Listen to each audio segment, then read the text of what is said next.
안녕하세요. 자, 6월 20일 오후 7시가 좀 지나고 있습니다. 일단 영상이 늦었습니다. 예, 죄송하고요. 제가 좀 일이 있어서 좀 늦게 올리는데 진작 올려드렸어야 되는 부분도 있고, 근데 오전에 이제 부분 이제 손절에 대한 내용 이제 말씀드렸는데 왜 그래야 되는지를 확인을 해 보도록 하겠습니다. 자, 일단 일봉상에 대한 흐름을 보시면 일단 자, 계속 이제 강조하고 있는 것은 뭐죠? 전체적인 반등에 대한 힘보다는 누르는 힘이 더 강하죠. 이거는 그 반등이 나오고 나서는 또 얘기가 달라질 수 있겠지만 일단은 반등이 나오기 전에 둘 중에 하나 상승과 하락에 대한 강한 것을 선택하라라고 하면 전체적인 흐름에 대한 누르는 그 누르는 힘에 대한 것을 우리가 먼저 생각할 필요가 있습니다. 그리고 이제 반등에 대해서도 단기적인 부분 단타 매매를 하시던 중장기 매매 하시던 이 단기적인 대응에 있어서는 조금 이렇게 좀 부정적으로 생각하시는 분들이 상당히 많으신 걸로 제가 알고 있고, 그 다음에 손절을 해야 된다라는 내용, 그 말이 틀리던 맞던 손절에 대한 부분은 하락이지 않습니까? 그래서 그 내용도 상당히 좀 안 좋게 이제 받아들이시는데, 이제 중요한 것은 손절이든 하락이든 그것에 있어서 우리가 억지로 끌어올릴 수 있는 건 아니에요. 그러니까 흘러가는 것을 막는 것이 아니라 막을 수도 없고요. 거기에 대해서 우리가 대응을 해야 됩니다. 그동안에 하락을 했고 상승을 우리가 막는다고 해서 안 올라가는 게 아니지 않습니까? 상승을 막을 수도 없지만 상승하는 것에 있어서 우리가 수익을 좀 키울 수 있는 거고, 하락이 나올 때는 어떻게 우리가 대응을 해서 막는 거, 그게 최선입니다. 자, 한번 볼게요. 일단 일봉상에서는 지금 보시다시피 일단 누르는 힘이 좀 강한 것이고, 그다음에 분봉상에서 큰 자금이 좀 들어온 것 같다. 제가 이제 그런 말씀을 드리지 않았습니까? 자, 여기 보시면 일단은 중요한 자리를 지지를 해주고, 자, 반등은 약하죠. 하지만 자리를 지켜주면서 전체적인 큰 자금은 아니라고 제가 분명히 말씀드렸습니다. 단기적인 자금이 들어오는 거예요. 그 단기적인 자금이 들어와서 어떻게 올려주면서 거래량이 위로 터지면서 상승이 나와야 된다. 그렇지 않고 전 저점에 대한 것과 926원에 대한 강조를 좀 드린 이유. 자, 보시면 아시겠지만, 자, 중요한 라인을 이탈을 하면 뭐가 된다? 거래량이 이렇게, 오전에도 말씀을 드렸던 것이 물량이 분명히 들어왔다. 많은 물량이 아니어도 단기적인 물량으로 봤을 때는 많은 매수세가 들어왔다. 근데 중요한 건 상승이 들어오지 않고 하락을 하면 뭐 한다고요? 매도 물량이 다 나온다는 거예요. 그래서 큰 자금에 대한 흐름을 이겨내려고 하는 거지 말고 그 흐름을 우리가 따라가서 어떻게 정리를 해야 돼요. 자, 보시면 아시겠지만 전 저점에 대한, 그리고 926원에 대한 이탈, 926원을 이탈을 했을 때 지켜보되 전 저점에 대한 부분을 이탈을 하면 정리를 해야 된다. 자, 10분봉에서 좀 더 자세하게 볼게요. 자, 보겠습니다. 이 위치를 보세요. 여기. 자, 이렇게 이탈 이후에 반등이 나오지만 상승이 약하죠. 그리고 926원 이탈이 나오기 시작하는 위치를 잘 보셔야 됩니다.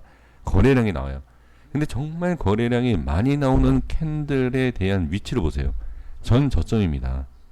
여기 보시면 이 캔들까지는 지켜줬는데, 자, 여기 보세요.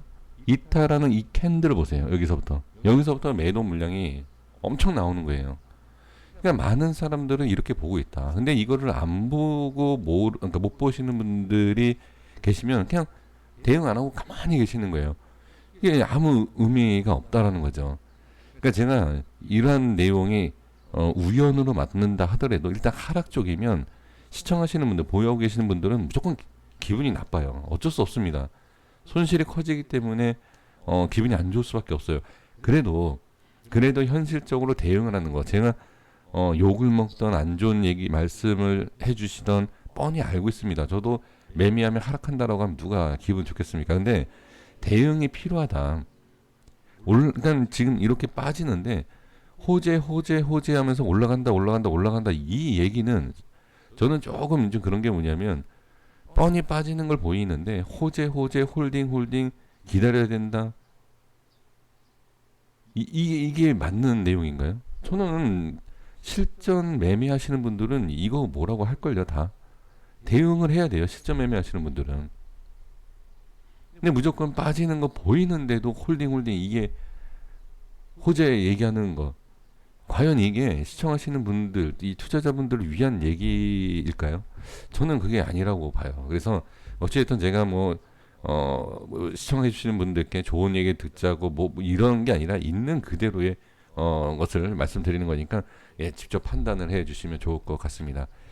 일단 큰 그림에 있어서 저는, 자, 이전에 좀 하락에 대해서 강조했었던 부분이, 네, 좀 죄송하지만 좀 멀죠. 자, 지금부터는 800원과 770원, 800원, 다시 말씀드립니다. 800원과 770원을 아예 보겠습니다. 그러니까 여기까지 빠진다가 아니라 모르죠. 더 빠질 수도 있고요. 근데 지금 반등이 나올 수 있지만 저는 지금부터 800원과 770원을 보도록 하겠습니다. 네, 이렇게 말씀을 드리겠고요. 자, 도지코인 보도록 하겠습니다. 자, 볼게요. 자, 도지코인도 마찬가지죠. 흐름이 좋게 유지가 됐는데 누르는 힘이 워낙 강했어요. 그쵸? 전체적으로 매수를 하되 그 매수 라인이 뭐한다? 손절 라인이다. 충분히 밀리는 걸 알아도 100% 아는 건 아니지만 밀리는 거 보인다 하더라도 매매를 안 할 수는 없지 않습니까? 매매를 해요. 그리고 이러한 반등이 나올 수 있는 위치에서는 과감하게 잡는 건 맞습니다. 하지만 그 위치가 중요한 자리인 것을 알기 때문에 이탈이 되면 손절을 하면 되는 거예요. 자, 분봉 볼게요. 자세하게 보겠습니다. 자, 10분봉입니다. 10분봉에서 자 보시면 자리를 계속 유지를 해주는 모습을 보여줍니다. 하지만 누르는 게 보이죠? 자, 마찬가지입니다. 전 저점이 이탈되는 위치를 보셔야 돼요. 전 저점이 이탈이 되니까 어떻게 되죠? 바로, 자, 여기 캔들 보이시죠? 이 캔들부터 매도 물량이 쏟아지는 거예요. 리플하고 똑같아요. 그러니까 중요한 위치, 전저점, 단순히 전저점이라고 해서 모든 게 이런 게 아니에요. 그런데 지금은 전 저점이 뭐냐면 신저가를 찍고 내려가는 거예요. 최근의 신저가. 과거의 저가가 아니라 하락을 하고 있는 신저가를 찍고 내려가고 있는 상황이기 때문에 무조건 잘라내야 된다는 거예요. 99%가 하락을 하고 또는 뭐 반대로 99% 상승할 수 있다라고 하더라도 지금 모습에서는 1%의 확률인 하락을 따라가는 게 맞다는 거예요. 자, 보세요. 큰 자금의 흐름을 우리가 이겨내지 말자라는 거예요. 큰 자금을 어떻게 우리가 이겨내겠습니까? 한두 푼도 아닙니다, 이게. 이 물량들이. 그러니까 이거는 자연스럽게 우리가 따라가야 돼요. 그러니까 따라간다는 게 뭐죠? 홀딩? 아니죠. 지금 큰 자금은 매도라고 있습니다. 그 매도를 따라간다는 거죠. 근데 이제 반대로 어떻게 매수를 한다? 물론 여기에서 반등이 나오면 매수가 맞을 수 있어요. 근데 이거는 정말 뽑기예요. 앞뒤 그냥 50% 50대 확률로 하는 거죠. 이건 잘못된 투자예요. 확인을 해야 된다. 자, 그래서 전저점에 대한 흐름을 좀 확인했고요. 그러면 지금 상황에서 어디까지 봐야 되느냐? 아, 제가 이걸 말씀을 드리는 건 참, 예, 큰 그림으로 봤을 때는 좀 한참 밑에요. 큰 그림으로 봤을 때. 근데 지금 일봉상에서의 위치를 따져본다라고 하면 단기적인, 자, 흐름을 봐야 되는데, 자, 300원입니다. 네, 지금으로부터도 한 뭐 10% 정도 하락을 더 볼 수 있는 위치인데, 이렇게 좀 여유 있게 좀 보는 걸로 하겠습니다. 그래서 지금 보시면, 자, 다시 한번, 자, 이게 전체적인 흐름에 있어서, 자, 보세요. 자, 이 자리를 봐야 하는 이유가 상승에 대한 것과 지지되는 라인대요.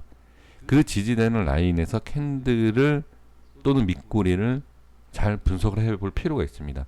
근데 이런 흐름이 있을 때 그냥 제 개인적인 의견입니다만, 지금 단기적으로 빠진다라고 하면 충분히 이 라인 때까지 빠질 수 있다. 저는 그렇게 보여집니다. 그러니까 지금은 분명히 관망을 해 주셔야 하는 흐름은 맞습니다. 네, 여기까지 하겠습니다. 그래서 지금 왜 대응을 해야 되느냐, 그 대응에 대한 부분을 지금 이렇게 확인이 되고 있는데 그 대응에 대해서 좀 너무 쉽게 생각을, 그러니까 안 하시는 쪽으로 좀 생각하시는 분들이 많은데, 확실히 하는 분과 안 하는 분들 나중에 남아있는 자금이 그나마 커야지 반등이 나올 때 본전 이상 갈 수 있는 거예요. 계좌를 지켜야 됩니다. 지금 자꾸 뭐 어떤 게 다른 게 좀 내용, 그러니까 실전이나 이렇게 매매에 있어서는 정말로 매수 매도에 대한 이 기술이 좀 필요. 그러니까 차트의 기술 분석이 아니라 매매에 대한 그 기술 정말 필요합니다. 그것도 하나의 정말 대단한 저는 매매 전략이다라고 보여지기 때문에 예, 그러한 거 꼭 예, 좀 참고해 주셨으면 좋겠습니다. 그러니까 지금 계속 홀딩하고 계시는 분들은 제가 이런 말씀드리는 거, 모든 말씀드리는 것이 예, 와닿진 않으실 거예요. 근데 좀 끊어 가보시는 분들은 아마 좀 예, 아실 수 있지 않을까 싶습니다. 여기까지 하겠습니다. 구독과 좋아요 부탁드리겠습니다. 감사합니다.